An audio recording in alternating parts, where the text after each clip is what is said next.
Perkenalkan, nama saya Anissa Putriherani dari Prodi Pendidikan Bisnis Fakultas Ekonomi Universitas Negeri Medan. Di sini saya akan membahas tentang pengembangan kurikulum. Sebelum itu, saya akan memberitahu apa itu kurikulum.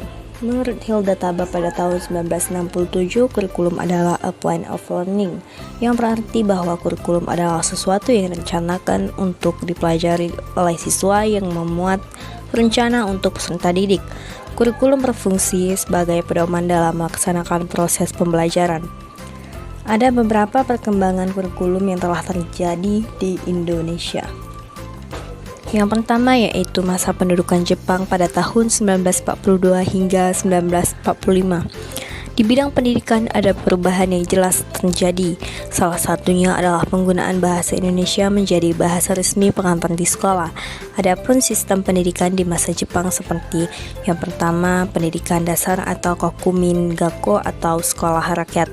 Lama studi 6 tahun, termasuk sekolah rakyat adalah sekolah pertama yang merupakan konversi nama dari sekolah dasar 3 atau 5 tahun bagi pribumi di masa Hindia Belanda. Yang kedua yaitu pendidikan lanjutan, terdiri dari Soto-Jugakko atau sekolah menengah pertama dengan lama studi 3 tahun dan Koto-Jugakko atau sekolah menengah tinggi juga dengan lama studi 3 tahun. Yang ketiga yaitu pendidikan kejuruan, yang dimana mencakup sekolah lanjutan bersifat vokasional antara lain di bidang pertukangan, pelayaran, pendidikan, teknik, dan pertanian. Yang keempat yaitu pendidikan tinggi. Dan yang selanjutnya adalah rencana pelajaran pada tahun 1947. Awal kurikulum berbentuk pada tahun 1947 yang diberi nama Rencana Pembelajaran 1947. Yang menjadi ciri utama kurikulum ini adalah lebih menekankan pada pembentukan karakter manusia yang berdaulat dan sejajar dengan bangsa lain. Rencana pembelajaran pada 1947 mengurangi pendidikan pikiran yang diutamakan pendidikan watak, kesadaran bernegara dan bermasyarakat. Materi pelajaran dihubungkan dengan kejadian sehari-hari, perhatian terhadap kesenian dan pendidikan jasmani. Selanjutnya yaitu rencana pelajaran terurai pada tahun 1952. Yang dimana fokusnya pada pengembangan daya cipta, rasa, kersa, karya, dan moral atau pancawardhana. Mata pelajaran diklasifikasikan dalam 5 kelompok bidang studi: moral, kecerdasan, emosional atau artistik, keprigelan atau keterampilan, dan jasmania. Yang menjadi ciri dalam kurikulum ini adalah setiap pelajaran harus memperhatikan isi pelajaran yang dihubungkan dengan kehidupan sehari-hari. Yang selanjutnya yaitu kurikulum 1964. Pokok-pokok pikiran kurikulum 1964 adalah bahwa pemerintah mempunyai keinginan agar rakyat mendapat pengetahuan akademik untuk pembekalan pada jenjang SD, sehingga pembelajaran dipusatkan pada program pancawardhana menurut Hamalik 2004, yaitu pengembangan moral, kecerdasan, emosional atau artistik, keprigelan, dan jasmani. Selanjutnya yaitu kurikulum 1968. Kurikulum 1968 merupakan pembaruan dari kurikulum 1964, yaitu dilakukannya perubahan struktur kurikulum pendidikan dari pancawardhana menjadi pembinaan jiwa Pancasila, pengetahuan dasar, dan kecakapan khusus. Kurikulum 1968 bertujuan bahwa pendidikan ditekankan pada upaya untuk membentuk manusia Pancasila sejati, kuat dan sehat jasmani, tinggi kecerdasan dan keterampilan jasmani, moral, budi pekerti, dan keyakinan beragama. Selanjutnya yaitu kurikulum 1975. Kurikulum 1975 menekankan pada tujuan agar pendidikan lebih efisien dan efektif. Metode, materi, dan tujuan pengajaran dirinci dalam prosedur pengembangan sistem instruksional atau PPSI. Zaman ini dikenal istilah satuan pelajaran, yaitu rencana pelajaran setiap satuan bahasan. Setiap satuan dipelajari dirinci lagi. Petunjuk umum, tujuan instruksional khusus atau TIK, materi pelajaran, alat pelajaran, kegiatan mengajar, dan evaluasi. Kurikulum 1975 banyak dikritik. Guru sibuk menulis rincian apa yang akan dicapai dari setiap kegiatan pembelajaran. Selanjutnya yaitu kurikulum 1984. Kurikulum 1984 mengusung proses skill approach. Meskipun mengutamakan pendekatan proses, tapi faktor tujuan tetap penting. Kurikulum ini juga sering disebut kurikulum 1975 yang disempurnakan.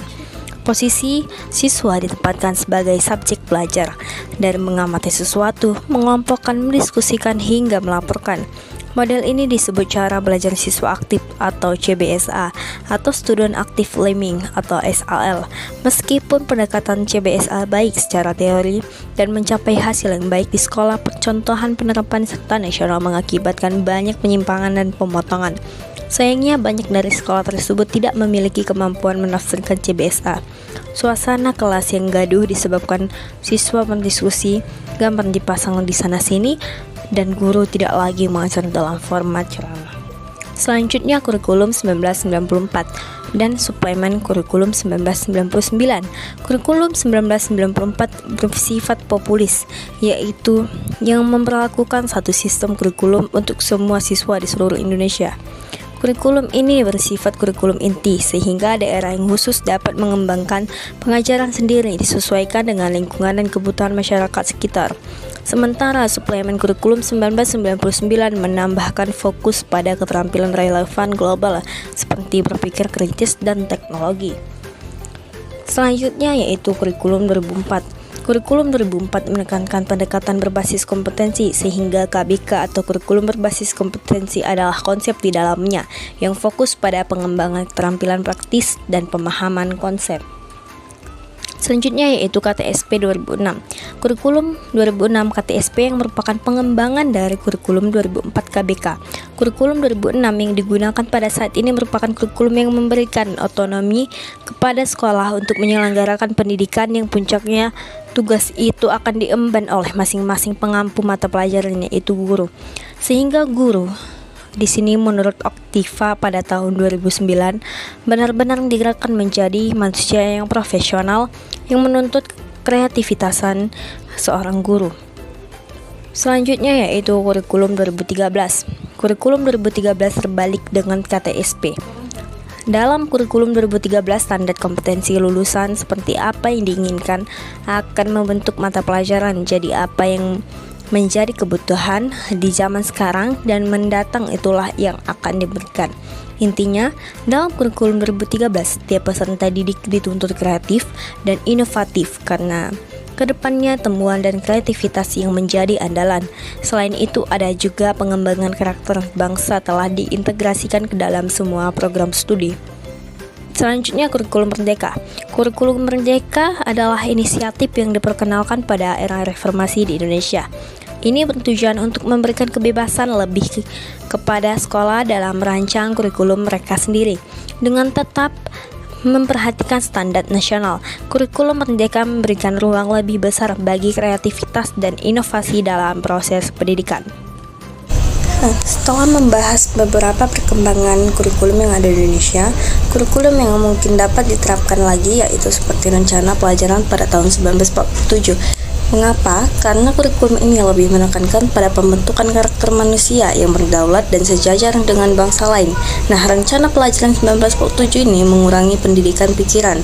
Yang diutamakan dalam pendidikan ini adalah watak, kesadaran bernegara dan bermasyarakat, materi pelajaran yang dihubungkan dengan kejadian sehari-hari, memperhatikan kesenian dan pendidikan jasmani.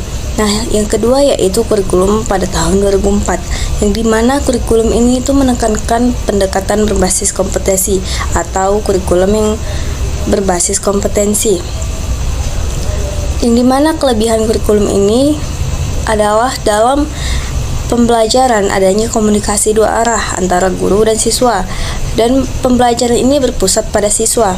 Penggunaan pendekatan dan metode yang bervariasi serta sumber belajar yang bervariasi. Kekurangan kurikulum 2004 ini hanya pada sumber manusia yang potensial dalam menjabarkan KBK. Dengan kata lain, masih rendahnya kualitas seorang guru, karena dalam KBK seorang guru tuntut untuk lebih kreatif dalam menjalankan pendidikan. Sekian dari video saya, semoga bermanfaat.